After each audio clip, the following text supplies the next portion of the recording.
Este mes, en Historias de Mesa Camilla, contamos con Cristina Bernís Carro. Nacida en Lugo en 1947, es hija de Francisco Bernís, uno de los principales ornitólogos españoles, y de Cristina Carro Martínez, quien fue profesora de Lengua y Literatura. Cuenta con importantes vínculos maragatos, tanto a través de las raíces de su madre como de su propia vida profesional. Catedrática en Antropología Biológica, en 2014 escribió La maragatería, pasado y futuro del mundo rural. En la obra se analizan las condiciones de vida de las maragatas. Otros títulos suyos son Salud y género, estudio biodemográfico de la población maragata, salud sexual y reproductora de la población joven de San Sebastián de los Reyes, mujer en el mundo global y la maternidad en el siglo XXI, mitos y realidades. Además es cofundadora y primera presidenta de la Asociación para el Estudio de la Ecología Humana y del Museo Virtual de Ecología Humana.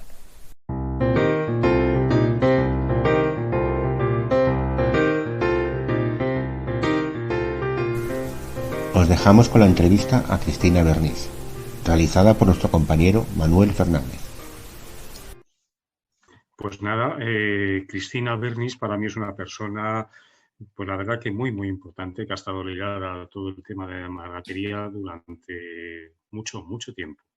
Antropóloga, y la verdad que he tenido la fortuna de coincidir algunas veces con ella, de alguna forma imprevista, pero que al final se ha creado como una amistad que yo creo que ha sido para mí muy gratificante, porque ha sido un apoyo muchas veces el poder contar con ella para canalizar pues esa investigación mía de la Mesa Camilla. Así que la vamos a tener en esta entrevista, y yo creo que qué mejor que oírla para saber un poco de su forma de hacer las cosas, su tesón, su entrega durante muchos años en maragatería, incluso desplazándose por todos los pueblos. Hasta alguna vez coincidió de una forma esporádica en Tabladillo, cosa que yo pues agradecí muchísimo sin prever. Entonces me dijo, ¿me acompañas? La acompañé, y ahí pues estableció también un lazo cercano de diálogo. Pero mejor que nada es escucharla más adelante.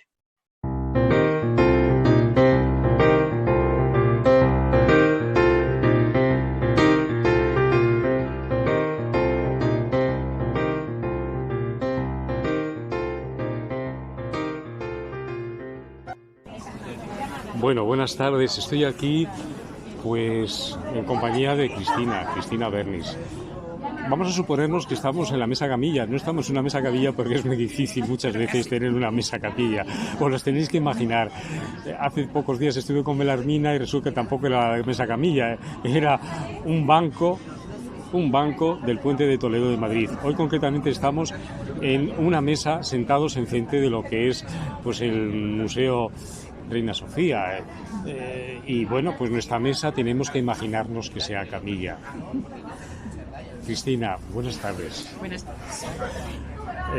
Tenerte aquí es un lujo, porque cuando yo te llamé hace unos días, que era el Día de la Mujer, pues me vino a la mente que tú habías trabajado mucho sobre la mujer maragata.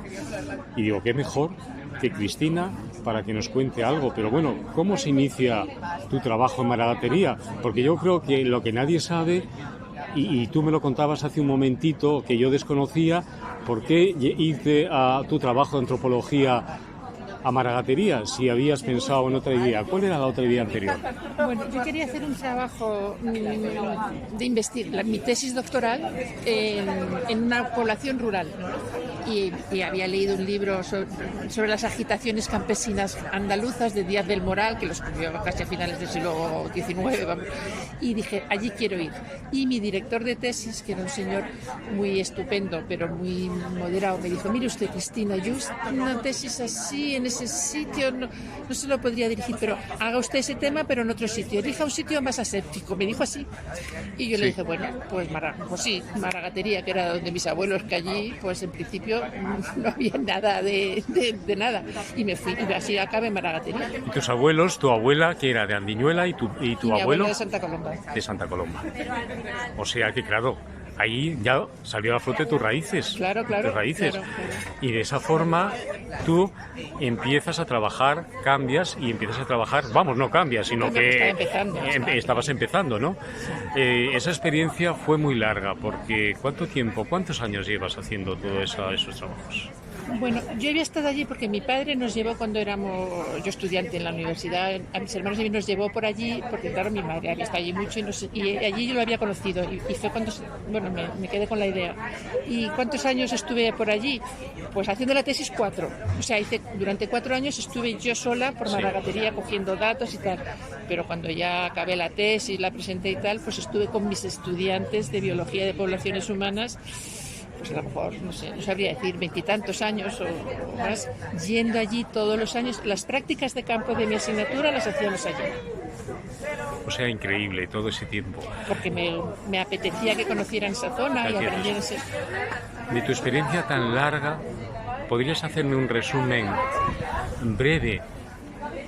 Porque ya, claro, en esta situación que estás, pues lógicamente ha pasado el tiempo, has dejado la docencia, sigues colaborando en el tema... Bueno, sigo dando unas horitas en un curso de doctorado. Sí. Sí, pero vamos, nada. Nada. Pero testimonial, pero sí, algo así. De toda esa experiencia, resumiendo un poco, ¿qué es lo que tú podías transmitirnos brevemente de esa mujer? ¿Cómo era esa mujer Maragata? Hay uno de los libros que pone 150 años. A ver, yo la tesis la hice de los registros civiles, pero luego ya cuando acabé la tesis y tal, pues lo que fui a entrevistar a la gente y estuve años con mis estudiantes, que íbamos allí todos los años y con unos y con otros los repartía por los pueblos y nos dedicábamos a entrevistar a la gente, mujeres y hombres, sobre todo mujeres, pero hombres también. También. Sí, sí. No, yo recuerdo que era así anecdótico, pues yo conocí una época que yo estaba en Tabladillo y de pronto me sorprendía el ver a alguien con 2 caballos, sola y mujer, por las tierras. Digo yo, ¿qué hacen? Y entonces pregunté a alguien y me dijeron, no, es que está investigando. Y claro, pues pasando muchos años después, digo, anda, si estamos sentados aquí recordando todo aquello. Vale, pues es la vida, por un lado es corta y por otro lado es larga. Resumiendo eso, han pasado muchos años, ¿no? Muchos años. Entonces, ¿cómo ves tú a esa mujer, Maragata? ¿Cómo era la mujer? ¿O cómo es? Bueno, ¿cómo es difícilmente? Ha cambiado, la situación ha cambiado para la mujer y para el hombre, pero cuando yo empecé a ir todavía era casi como en el siglo anterior, o sea, era una vida durísima. Sí. El campo daba muy poco dinero, lo que daba algo de dinero era el ganado, cuando tenían unas pocas ovejas, alguna ternera, y con eso vendían y con eso sacaban algo pues para pagar. Sí, no, yo es que casi veo que sería obligada, porque la mujer estaba sola, ¿no? El marido, ¿no? ¿Qué pasaba? Claro, trabajaba, en León y muchos otros sitios del campo español, incluso en Andalucía, la mujer rural trabajaba porque tenían que trabajar los dos, porque si no, no podían sacar adelante a las familias. O sea que el campesinado trabajaba, pero en León muchísimo, porque los hombres muchos se iban a trabajar fuera, por lo menos durante el invierno. Y entonces ellas tenían que hacer toda el invierno y gran parte del año. Entonces a lo mejor venían a la cosecha, venían los hombres. Pero el resto del año las mujeres son las que hacían todo, preparaban los campos, labraban, todo. Incluso yo comentaba, que al leer tus anotaciones, que aunque asumían todos los trabajos duros, también tenían como ilusión por divertirse. Era como, pues tenían sus reuniones, hacían pues las veladas o todas esas cosas pero la ilusión invierno. La ilusión por divertirse la tiene todo el mundo. Es que yo creo que tenemos una idea muy equivocada. La gente en el campo y en la ciudad y en todas partes ha vivido trabajando y divirtiéndose. Y claro, encima que tenían que trabajar tanto, cuando podían divertirse, pues se divertían lo máximo posible. O sea que no por eso de que trabajaran y estuvieran tan esclavadas, pues no dejaban de tener esa vitalidad y ese sentido de alegría, ¿no? Digamos de alguna manera. Porque además allí tenían, por ejemplo, las tertulias. Las tertulias, y se juntaban a hilar, seguían trabajando porque estaban hilando la lana para hacerlo y charlando y contando, y se iban a las cuadras, en las cuadras donde hacían todo eso, y cantaban y hilaban y se contaban historias y siempre estaban entretenidas. Y en esa época, en esos momentos, mayoritariamente los hombres estaban fuera, trabajando. Por eso yo es que, claro, que quede muy claro que no por eso perdían esa alegría de vivir, ¿no? Claro es que una no, cosa... no. Pero porque iban a perderla. Algunas veces se comenta ahora que recuperar eso es difícil, ¿no? Porque cuando nosotros dejamos esa época, y empieza la inmigración dura, que yo creo que en ese caso la mujer, tú también bien dices, quizá pierda ese carácter matriarcal que tiene, porque ya en un centro urbano se mueven de diferente manera, ¿no? Sí, sí, bueno, claro, en el momento en que te vas a la ciudad es completamente diferente, pero además cuando llegan a la ciudad la vida es durísima, porque sí, claro, tienen que construir de cero, vivían muchas veces varias familias juntas, porque no podían pagarse un piso para ellos solos, esa es la situación, y luego poco a poco van pues teniendo mucha más facilidad, bueno, son gente muy trabajadora y les va bien al final, pero sí, la vida fue muy dura cuando se vienen a Madrid, para la mayoría. Por eso que si era dura allí, también aquí, al llegar aquí también y luego mejora, pero al principio fue, ya te digo, durísima. Tenían que compartir con varias familias, ¿eh? Por ejemplo, algunas veces parece que los políticos dicen que por qué no recuperamos ahora lo anterior y volvemos de la ciudad al campo. Yo creo que es muy difícil eso, Cristina, ¿no? Yo creo que eso es muy difícil porque lo primero que tiene que ocurrir es que haya gente que quiera vivir de la agricultura. Y entonces hay un sector entre jóvenes, por ejemplo, yo que soy bióloga, entre mis estudiantes de biología ya estoy jubilada, ¿no? Pero he tenido de cuando en cuando épocas en que sí, ellos se planteaban irse a vivir al campo porque conocían, sí, pero era muy difícil, algunos lo han intentado y luego no a la maragatería necesariamente, pero irse a vivir como trabajadores del campo a otros pueblos o cerca o lejos de Madrid, y es difícil porque claro, ellos en el fondo no están acostumbrados a eso. Por eso que parece que es fácil el comentario, dice, no, volver, recuperar la naturaleza, tenéis contacto con la naturaleza y es una... No, eso no funciona así, es mucho más duro, es el supervivir dentro de un medio que tú no estás acostumbrado. Claro, y, y no tienes ninguna de las... Hombre, depende del tamaño del pueblo y tal, ¿no? Pero no tienes ninguna de las diversiones o de actividades que tienen los jóvenes en una ciudad.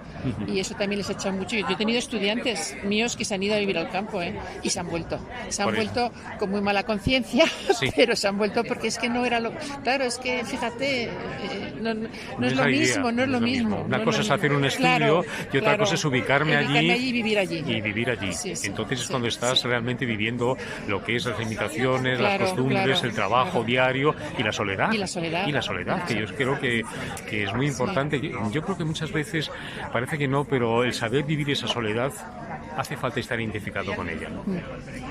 Bueno, yo no sabría decir si la gente que ha vivido toda la vida en los pueblos estaba sola. La población del pueblo estaban todos juntos, desde pequeños se conocían y se llevaban todo el día, hablaban, tenían las tertulias, las mujeres se reunían a hilar y a hablar, o sea que tenían una vida, sobre todo las mujeres, porque los hombres muchos tenían que salir pronto a trabajar fuera y iban y volvían, pero las mujeres tenían una vida social, yo creo que bastante intensa, ¿eh? Por eso que es cierto que se apoyaban mucho. Se apoyaban mucho, sí. Bueno, y los hombres cuando estaban también, ¿eh? Claro. Por ejemplo, parece que cuando hablamos de Andiñuela o Santa Colomba, pero no. Yo creo que tú te has movido por toda Maragatería. Parece que es que estamos hablando siempre de esos puntos que son núcleos. No. Tú te has movido por ellos. Entonces, realmente era una constante. Todos los pueblos maragatos, en todos los pueblos maragatos me he recogido yo de los registros civiles, nacimientos, muertes y matrimonios. Sí. Y en todos ellos, luego cuando he ido ya con mis estudiantes, he hecho encuestas a la gente que vivía allí. ¿No?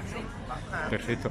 Tú, por ejemplo, si vuelves ahora, ¿qué sensación te da? Lo que has vivido de tantos años y ves un paisaje como el que está ahora, cuando las tierras las veías aradas, veías, la becera, las vacas, veías el ganado y ahora ves esa soledad, ¿qué impresión te causa? Te da pena, te da mucha pena. Lo que pasa es que, claro, y yo durante un tiempo, como siempre he sido ingenua o optimista, pensé que a lo mejor se recuperaba, porque hubo un momento...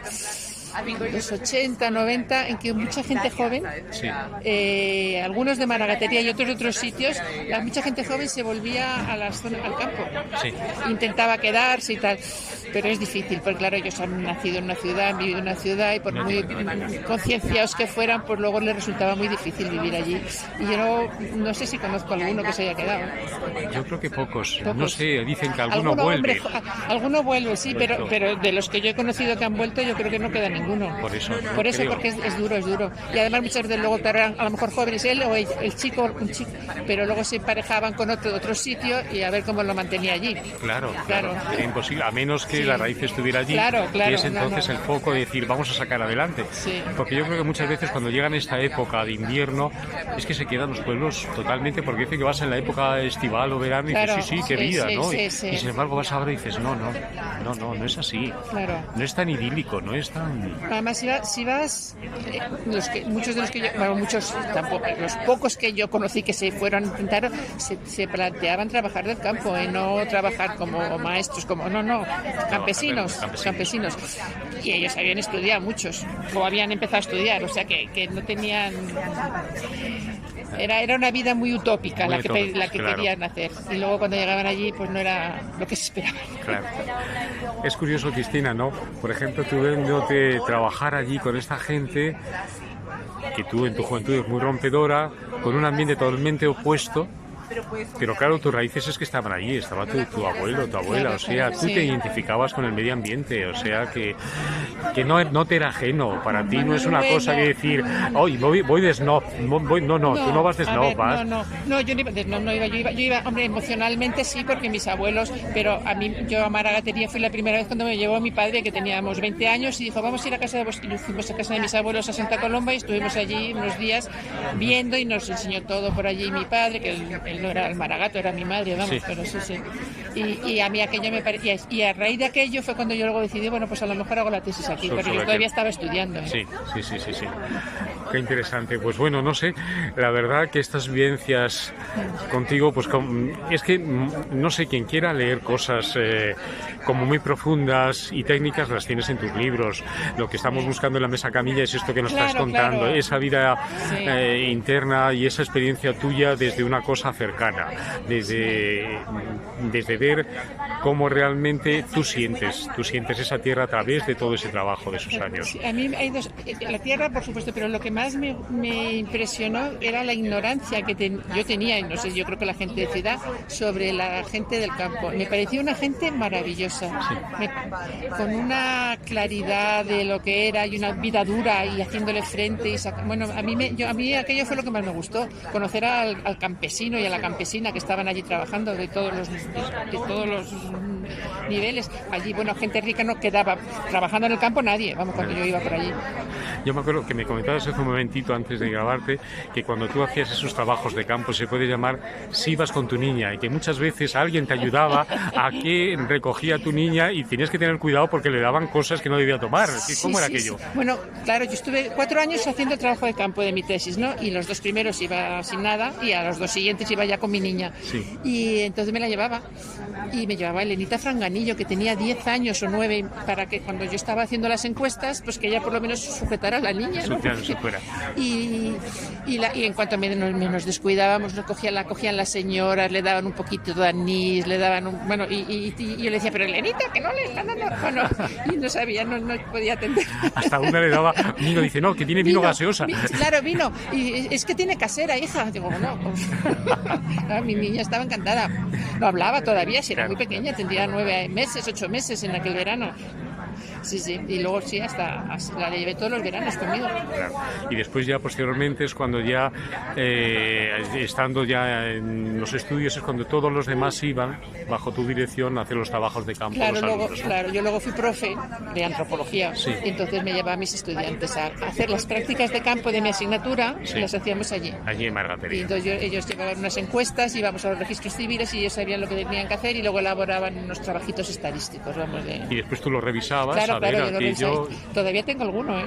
Sí. ¿Te aportaban, por ejemplo, durante los años, desde los estudios que hacían a los otros, cosas nuevas? O sea, ¿veías como algún índice que cambiara a través del tiempo? Sí, vamos, los índices. Lo que era curioso es que... O esas curiosidades que pudiera haber. Lo que se nota muchísimo, más que nada, es el interés, o sea, que a veces tienes estudiantes muy interesados por el campo, y otras veces nada. Y entonces van y cumplen justo. Y tenía de antropología biológica y de ecología humana. Y los de ecología humana hacían en general trabajos un poco más interesantes, más sociales, más... Lo que yo me refiero es que, por ejemplo, viendo sus trabajos, si veías una evolución de la gente que estaba allí, si cambiaba algo en esos periodos de tiempo o se mantenía. Hombre, siempre cambiaba, claro que cambiaba algo. Ya empezaba porque a los ya pueblos cada vez más pensaban, gente, sí, ya quedaba menos gente, ¿no? Quedaba menos gente y ya la gente de los pueblos empezaba a tener coches ellos mismos. Sí. Cuando yo iba por allí, no había nada. No había nada. nada. Y claro, iba todavía con el mulo, el que tenía el mulo. Incluso la gente con un poquito de algo, como el jamonero, sí. que era, bueno, pues él iba con su mula. Claro. Sí que sí, pero hace un momento estábamos hablando que en uno de los últimos trabajos tuyos, pues sí te ayudó, ¿no? El hecho de la investigación sobre el tema del jamonero, concretamente. Bueno, yo con el jamonero fui a verle porque me habían dicho, yo pregunté allí, ¿quién sabe de mulas? Yo quería saber cuál, pero ya muchísimo después, y quería saber algo de mulas. Sí. Me dijeron, pues el jamonero. Y entonces me senté allí y como había que tantas cosas, ya me dejó analizar y todo lo que tenía abajo, que yo pensaba que era todo antiguo, porque lo que me dijo luego el 80% era hecho para vender a los turistas.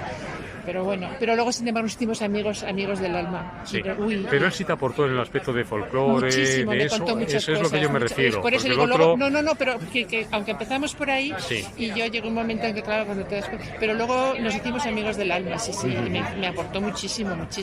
Porque él sí sabía. Pero era un tipo inteligentísimo. Los maragatos son listos, pero este tipo era inteligentísimo.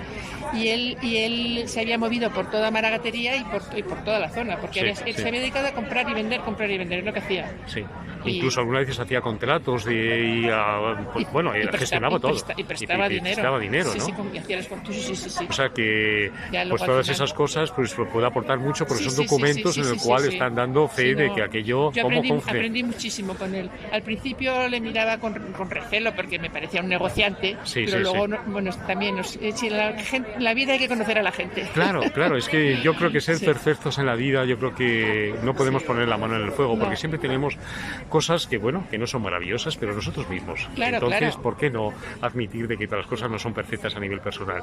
Lo que sí, incluso hacía referencia a que había documentos de cuando las bodas se hacían, las dotes de la mujer, qué le daba a la mujer, y hacías yo creo que referencia que, por ejemplo, cuando el hombre enviudaba, pues muchas veces se casaba con la hermana, porque de alguna forma evitaba la dote y se quedaba con... Eso era así hasta relativamente hace poco, entre comillas, claro, porque los matrimonios, incluso entre las familias menos favorecidas, se hacían por las familias. Y por lo que procuraban era juntar trocitos de terreno para que tuvieran un poquito más, porque eran muy pequeños a repartir. Y eso era, y si se moría, se quedaba viuda o viudo, pues entonces con el hermano para que ese cachito quedara, y si le tocaba al otro un poco más, pues y si estaba al lado, mejor todavía. Entonces, de esa forma, claro, ya de esa forma se evitaba esos gastos de otra dote más, porque era hermana y además tenía la seguridad de que cuidaba a los hijos bien, porque como era tía... Claro, exactamente, tía. Sí. Qué curioso. Pues claro, todas esas cosas, pues saberlas a través de ti, pues es muy interesante. La verdad que es una vida dedicada a la investigación. Por eso, no sé, que el tiempo, en este caso, no pase factura, sino que sea un recuerdo y unas raíces a tener en cuenta, yo creo que es muy válido, porque puede servir a distintas generaciones, porque ahora mismo nada de lo que hay en Maragatería pues puede ser que tenga esas raíces, si no nos vamos anteriormente, ¿no? Entonces decir, ¿de dónde venimos? ¿Qué hacemos? ¿Cuál era nuestra raíz? Pues si no conoces todas estas cosas, pues posiblemente nos quedemos un poco, no sé, personas ahora que la migración vació los pueblos, y entonces se quedó ya la gente muy mayor, y aunque luego iban en verano, siempre van, hombre, siempre queda algo, pero los jóvenes, pues luego los más jóvenes, las generaciones de 30 o casi 40 para abajo, pues todos, y lo que pasa es que les gusta ir, Sí les gusta, pero no conocen eso, pero no conocen. Y qué pena que alguien no lo divulgue, porque a lo mejor no existe la inquietud de coger un libro de alguien que publique algo, pero yo creo que esa inquietud cuando vas allí pues no la tienes, porque nadie te ha hecho partícipe de ella. A lo mejor alguien sí, como en el caso a lo mejor de alguna persona que tenga restauración y le comente cosas y bueno, pues puede ser que le introduzca un poco ese gusanillo de decir dónde estoy, cómo es Maragatería, cuáles son sus vivencias, cómo eran anteriormente, porque yo recuerdo que no hace mucho me preguntó una persona que iba a ir por allí y dije, hombre, Maragatería es bonito, y después me dijo, voy a ir, y dije yo, ¿dónde vas? Y fue la sorpresa enorme cuando me dijo, voy a Santa Colomba, a un sitio, a una casa, y digo, bueno, ¿y qué? ¿Cuánto tiempo vas a estar? Y dice, no, estaré hoy. Y me iré mañana a conocer, pues, no sé si me dijo un pueblo de Zamora. Digo, cuidado, la vida no es así. Digo, si vas a un sitio, aprende, escucha, dedícale tiempo. Quizás el hecho de estar tranquilos, que alguien te cuente cosas, encontrar a alguien, y si no tener la tranquilidad de darte una vuelta y ver los entornos, quizá te diga cosas, pero si vas, como se suele decir, con el cohete en el culo, es imposible. Digo, me da mucha pena que organicen los viajes de esa manera. Entonces, que te encuentres a alguien a lo mejor y que te retenga y decir, alto, si puede usted estar tranquilo, yo le voy a contar y dése usted una vuelta, pues no sé, por el entorno. Si vamos a Turienzo, pues conozca usted a lo mejor esa iglesia que tiene maravillosa. Si van a otro lado, lo mismo. Si vas a Rabanal, pues te acuerdas de lo mismo. Y si vas a un pueblecito de Tabladillo, pues a lo mejor no te encuentras. Te puedes encontrar algo, te puedes encontrar una fuente, o te encuentras cosas que si tienes la tranquilidad y el sosiego, puedes disfrutarlas. Si vas programado y no tienes tiempo, y si vas con la idea de comer cocido simplemente, no te enteras de nada.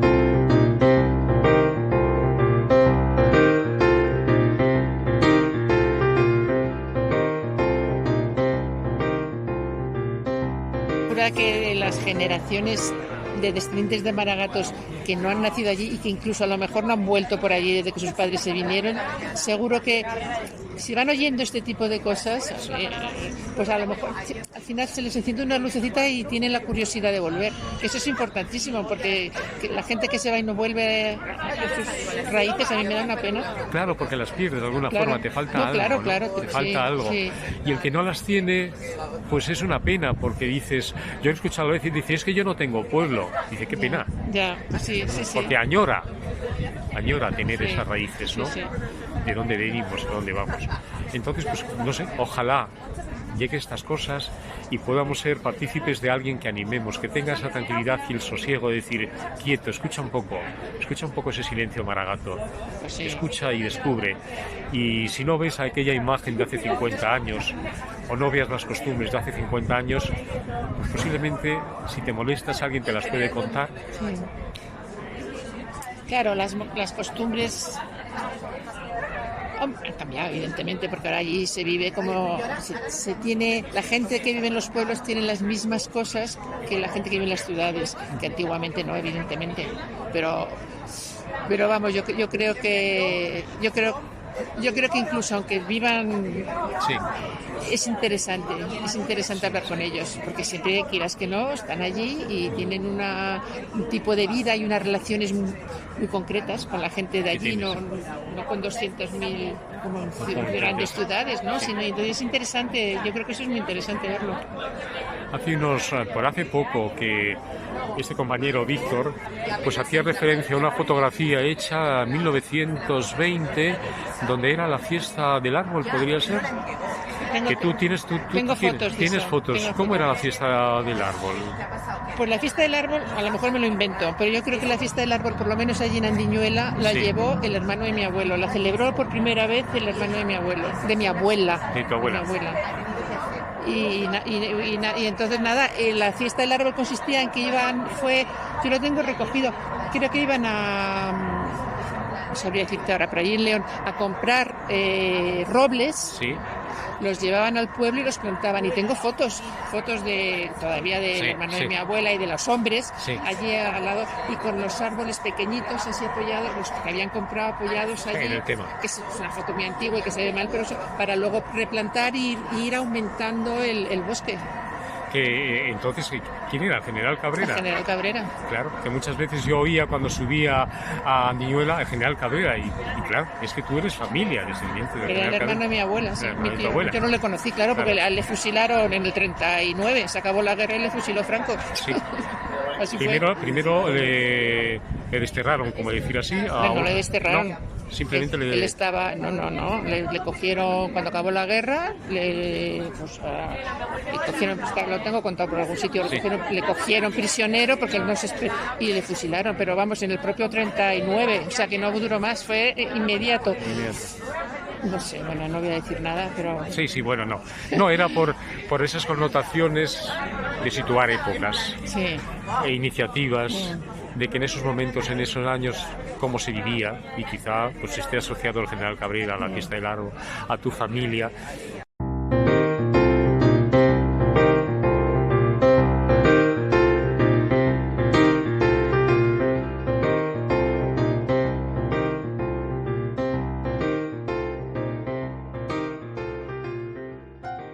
Yo creo que incluso en la foto que aparecen las autoridades eclesiásticas, no sé si es el obispo, y entonces aparece también allí junto con los demás del pueblo, no sé. Pero bueno. Sí, quizá la tenga, sí.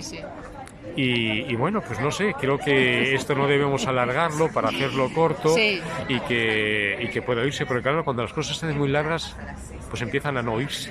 Pues sí, entonces, si hemos dicho algo interesante, a lo mejor lo agradecen, y si no hemos puesto la intención, que es mucho. De mi parte, la gratitud de tenerte otra vez a mi lado, y cuando te he llamado, el que estés, porque siempre has sido muy generosa conmigo, desde la primera visita, cuando yo te contaba la idea de la famosa mesa cadilla antes de empezar el COVID, que pues me animaste a decir, pues trabaja la idea, no desistas, y llegará el momento en el cual puedas hacer algo, y el tenerte hoy aquí sentada simulando que existe una mesa camilla, pues es, digamos, un regalo. Bueno, pues por mi parte, animar a todo el mundo que tenga el más mínimo interés por el mundo agrícola del pasado reciente, pues que visite Maragatería, en muchos otros sitios, pero que visite Maragatería. Muchísimas gracias, Cristina, la verdad que es un lujo estar aquí y disfrutar este rato contigo. Muchas gracias. Pues gracias a ti, porque me pasa un rato estupendo.